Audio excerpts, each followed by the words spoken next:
सांगितल्याप्रमाणे दीनानाथ रुग्णालय आता शासनाकडे त्याचा पूर्ण अहवाल आहे। तसं शासनाची जी त्यांना माहिती हवी ती पूर्ण दिल्याशिवाय याविषयी आता आम्हाला काही बोलता येणार नाही।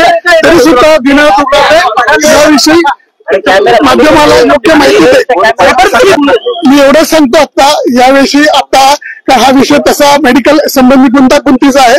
आता पूर्ण माहिती दीनानाथ रुग्णालयाची शासनाला गेलेली आहे। त्याच्यानंतर आम्ही तुम्हाला योग्य ते निवेदन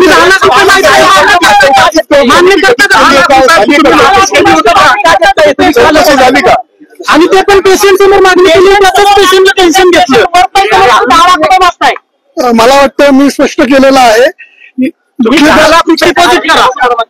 मी आता परत हेच स्पष्ट करतो की जी माहिती आलेली आहे ती दिशाभूल करावी अर्धवट आलेली आहे।